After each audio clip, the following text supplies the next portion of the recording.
अब प्रश्न करते हैं ऋषि लोग कि महाराज ये बताइए कि यद्यपि नारद जी महाराज भागवत की कथा अपने पिता ब्रह्मा जी से सुन चुके थे, पर ये 7 दिन सुनने की विधि नारद जी को किसने बताई? और हमने तो सुना है कि 2 महात्मा, एक सौनकादिक ऋषि हैं, एक नारद जी हैं, दोनों बिना नाम बिना पते वाले महात्मा हैं। नारद जी का कोई ठिकाना नहीं, कब कहां रहते हैं। ऐसे सौनकादिक ऋषि हैं, इनका भी कोई घर नहीं है, कोई पता नहीं। लोक विग्रह मुक्तस्य नारदस्य स्थिरस्य च विधि श्रवे कुतः प्रीता संयोगः कुत्र तैसः। और फिर नारद जी हमेशा चलते रहने वाले हैं, जिन्हें श्राप लगा हुआ है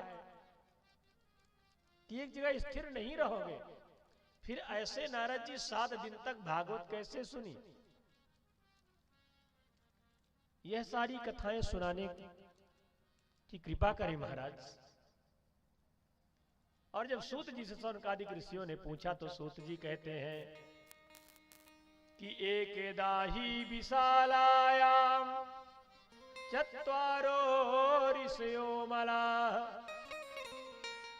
एकदा ही विशालायाम चत्वारो ऋषयो मलाः, सत्संगार्थम समायाता दृदसुस्तत्र नारदम।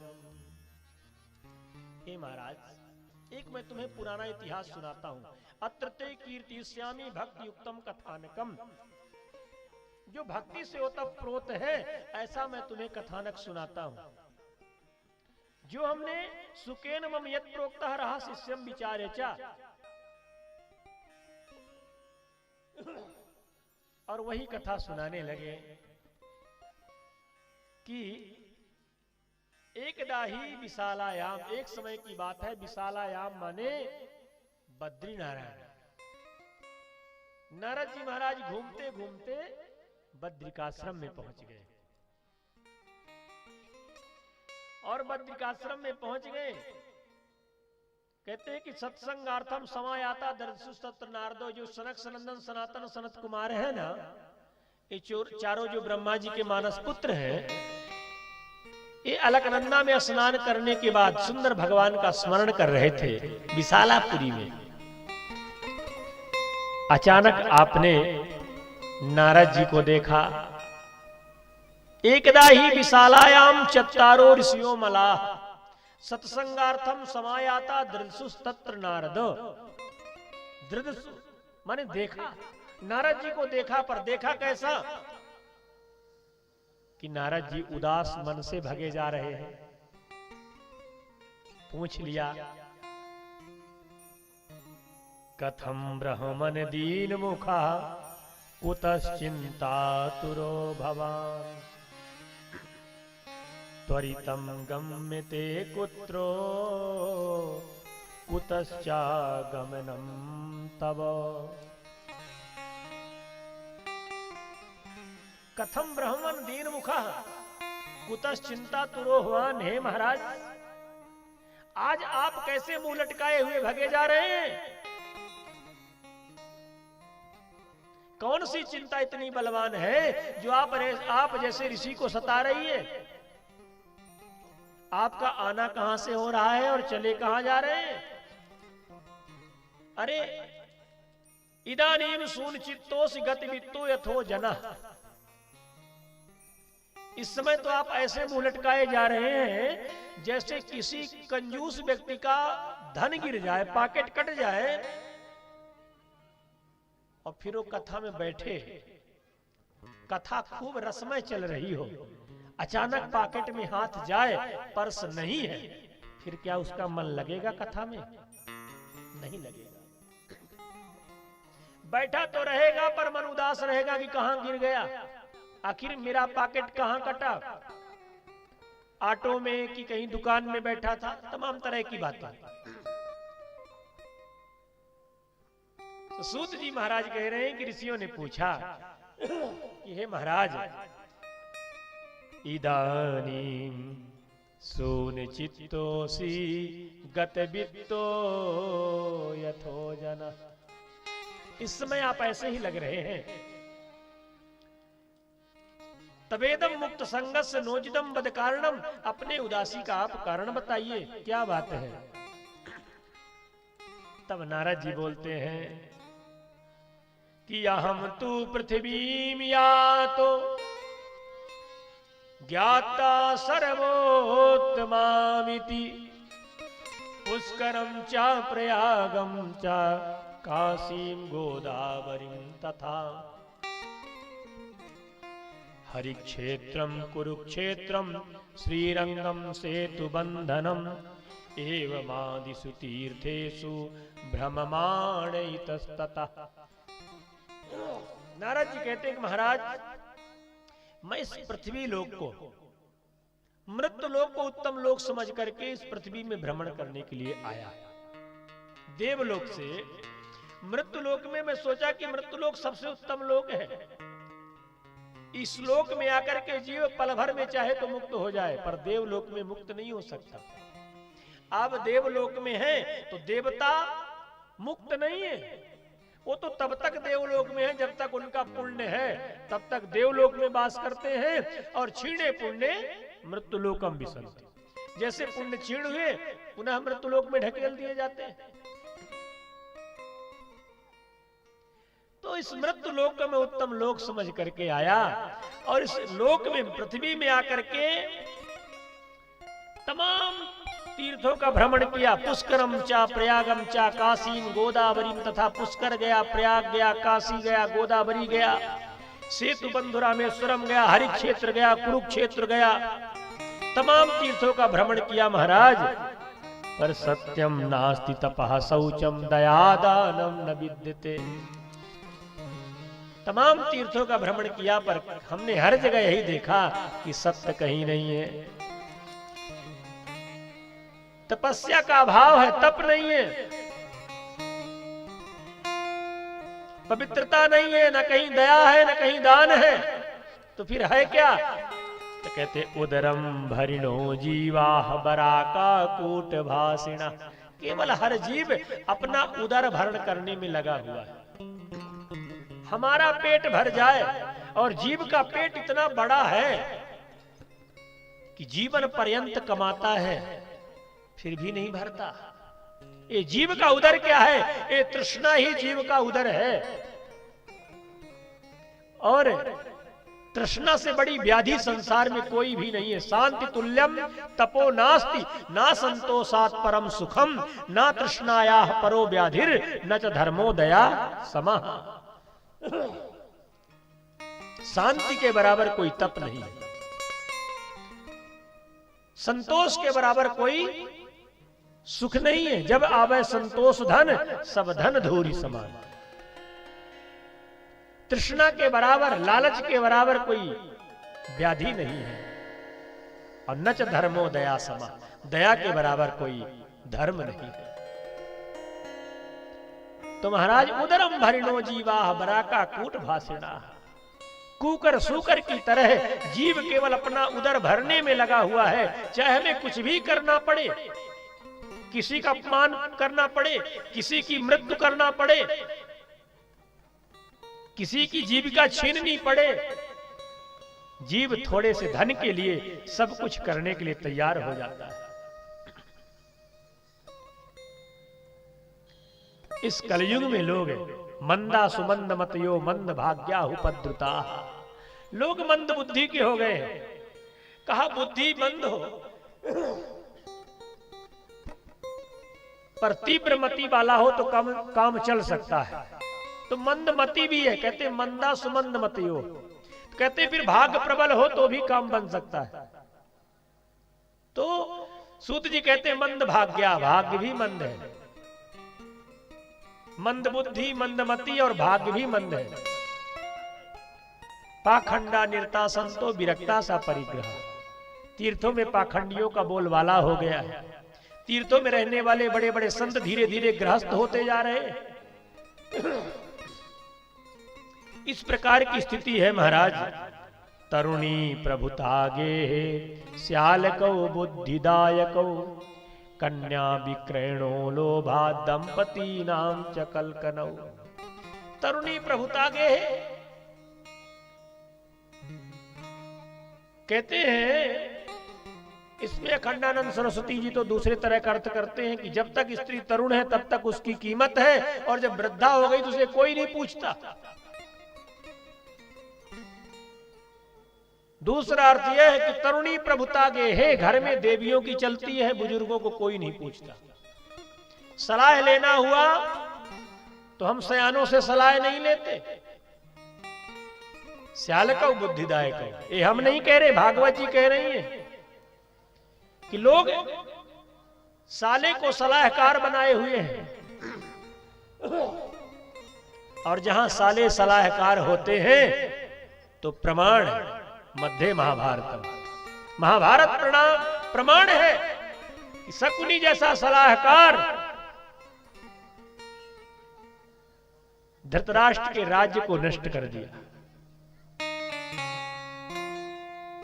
तो स्याल का बुद्धिदायक और कहते हैं कि घर बिगाड़े सारो और दीवार बिगाड़े आरो, ब्रज की कहावत है।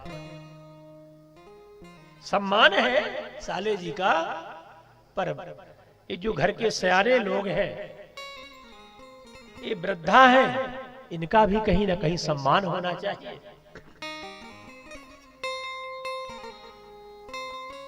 क्योंकि हम पुस्तकीय ज्ञान बताते हैं, पर इन्हें अपने जीवन का ज्ञान है। इतना जीवन जी करके आई है तो अपने जीवन का एक अनुभव बताएंगी कि जीवन में कैसे कैसे मोड़ आते हैं, कैसी कैसी परिस्थितियां आती हैं, किन किन समस्याओं का सामना करना पड़ता है। धर्म के मार्ग पर, सत्य के मार्ग पर बड़ी कठिनाइयां आती है मेरे भाई बहन।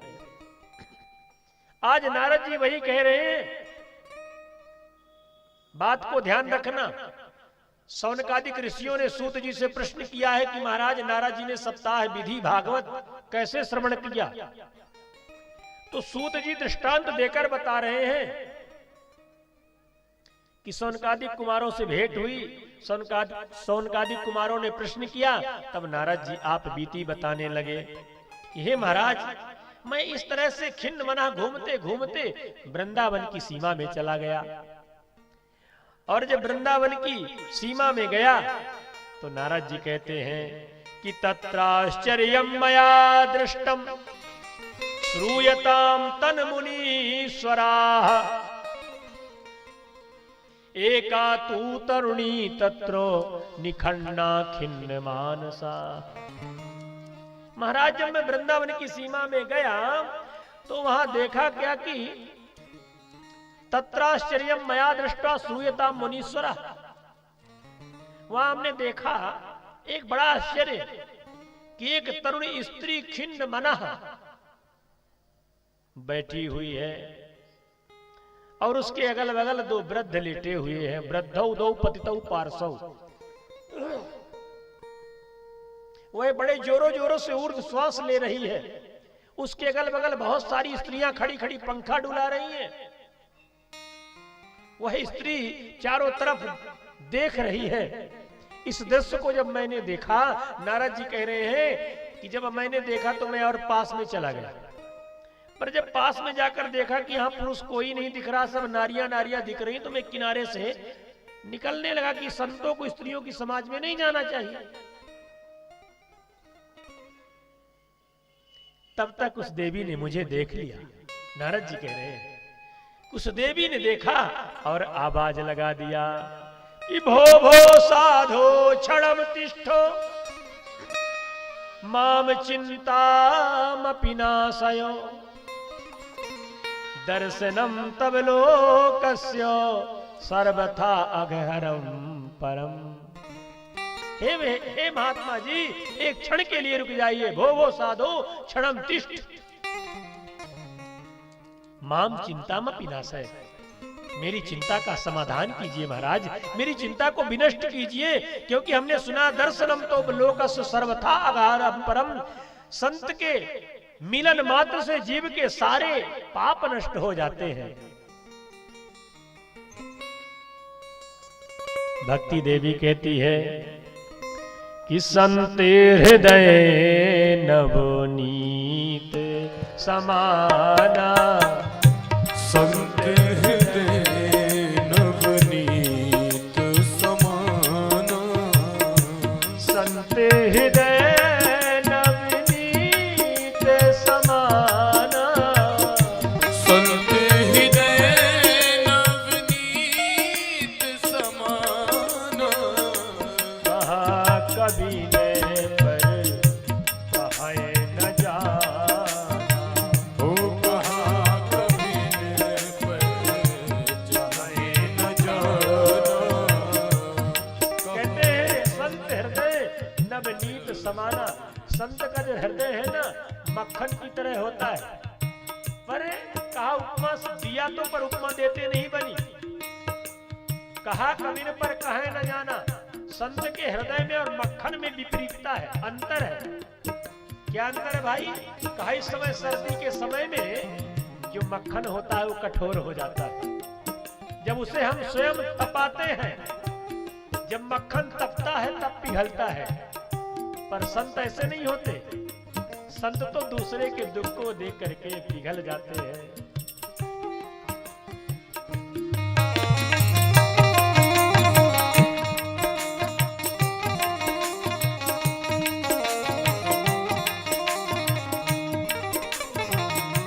निज परिताप द्रवई नवनीता, निज परिताप द्रवई नवनीता, निज परिताप द्रवई नवनीता, निज परिताप द्रवई नवनीता, पर दुख द्रवही संत सो पुनीता। ओ पर दुख द्रवई संत सो पुनीता, पर दुख द्रवही संत सो पुनीता।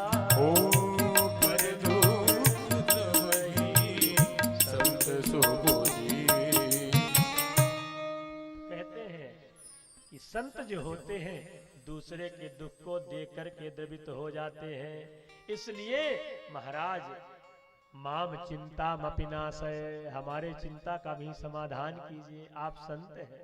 संत का हृदय जो होता है बड़ा निर्मल होता है, बड़ा सुकोमल होता है। संत के दर्शन मात्र से जीव के सारे पाप ताप संताप सब विनष्ट हो जाते हैं और परमानंद की जीव को प्राप्ति हो जाती है। नारद जी महाराज पूछते हैं, देवी तुम कौन हो? काशितम का विमौचे मां नार्या का पद्मलोचना, बद देवी सविस्तारम स्वस्य दुःखस्य कारणम। नारद जी ने पूछा, देवी तुम कौन हो? तुम्हारा नाम क्या है और तुम्हारे दुख का कारण क्या है? उस देवी ने बताया कि महाराज अहम भक्ति रीति ख्याता इमो में तनयौ मतौ ज्ञान वैराग्य नामानौ काल योगेन जर्जरौ। मेरा नाम भक्ति है। ये मेरे अगल बगल जो दोनों पुरुष लेटे हुए हैं ये मेरे दोनों पुत्र हैं जिनका नाम ज्ञान और वैराग्य है। इनकी स्थिति ऐसे कैसे हो गई देवी? कहा काल योगेन जर्जरौ। काल की प्रबलता के कारण, कलयुग के प्रभाव के कारण ये दोनों वृद्ध हो गए, जर्जर हो गए। ये जो पंखा डुला रही है कौन है? भक्ति देवी ने कहा गंगा इत्यादि ये नदियां हैं।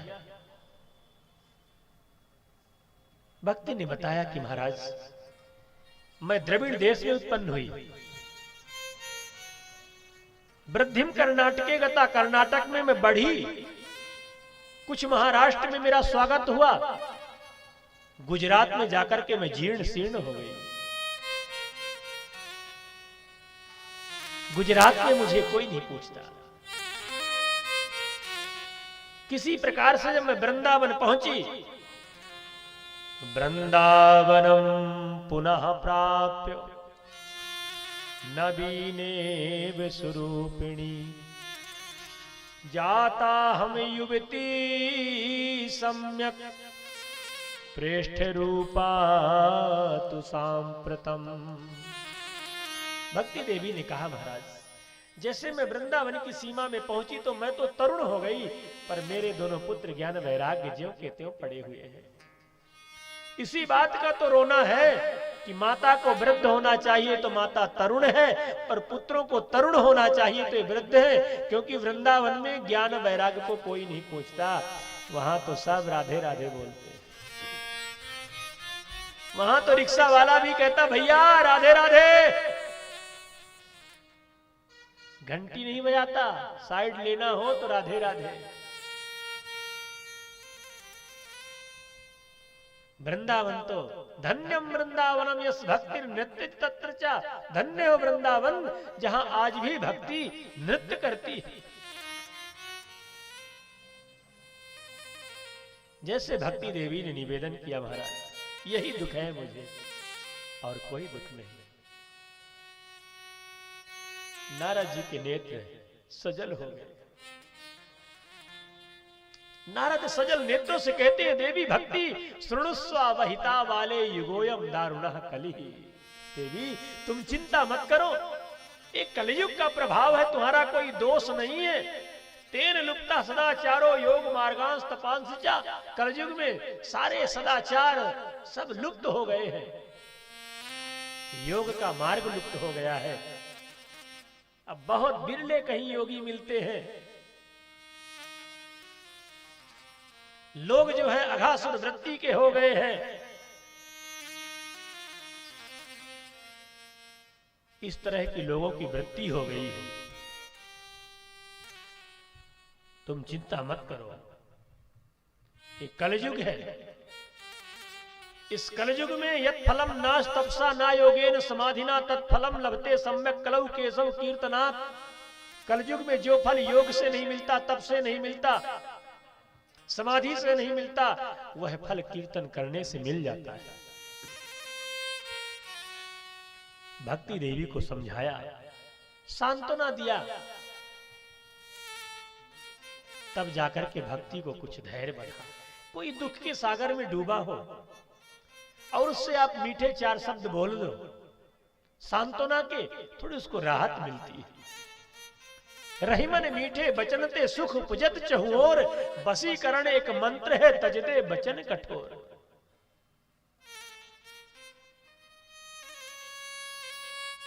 नारद जी ने भक्ति देवी को जब सांत्वना दिया, देवी चिंता मत करो, ये कलयुग का प्रभाव है, सब ठीक हो जाएगा, बस समय का इंतजार करो। भक्ति देवी कहती है कि हे महाराज, सुरर से त्वम ही धन्योसी मदभाग्येन समागतः। साधूनां दर्शनं लोके सर्वसिद्धिकरं परम्। जयति जगति मायां यस्य काया धवस्ते। वचन रचन मेकं केवलं चाकलय्य। ध्रुव पदमपि यातो यत कृपातो ध्रुवोऽयम्। सकल कुशल पात्रं ब्रह्मपुत्रं नतास्मि। सकल कुशल पात्रं ब्रह्मपुत्रं नतास्मि। भक्ति देवी ने कहा, महाराज सुरर से तुम ही धन्योसी मदभाग्येन समागतः। हे नारद जी, आप धन्य हो, आप तो मेरे भाग्य से ही मिल गए जो यहां आप आ गए। साधु नाम दर्शनम लोके सर्व सिद्धि करम परम। आप मिल गए, मानो मेरा सारा दुख दूर हो जाएगा, मुझे विश्वास हो गया। हे नारद जी, आपका प्रभाव, आपका प्रताप तो ऐसा है कि जयति जगत मायाम यस्य काया धमस्ते कयाधु नंदन प्रहलाद ने एक क्षण के सत्संग से मां के गर्भ में सत्संग प्राप्त किया था प्रहलाद ने, पर आपकी माया, भगवान की माया को जीत लिया। ध्रुव पदमपि यातो यत् कृपातो ध्रुवोयम। ध्रुव जी महाराज ने चलते चलते एक क्षण का सत्संग नारद जी से रास्ते में किया था, पर बाहर नारद जी का ज्ञान, ध्रुव जी को ऐसा ज्ञान नारद ने दिया कि ध्रुव जी आज भी अमर है। ध्रुव तारा टिमटिमाता रहता है, अपना नाम अमर कर दिया, ध्रुवलोक को प्राप्त कर लिया। ध्रुव पदमपि यातो यत् कृपातो ध्रुवोयम सकल कुशल पात्रम ब्रह्मपुत्रम नतास्मि। हे ब्रह्मा के मानस पुत्र नारद जी, आपके चरणों में मैं प्रणाम करती हूं। आपकी जय हो, आपकी जय हो, आपकी जय हो महाराज। इस प्रकार से भक्ति देवी ने प्रार्थना किया, नारद जी के चरणों में प्रणाम किया।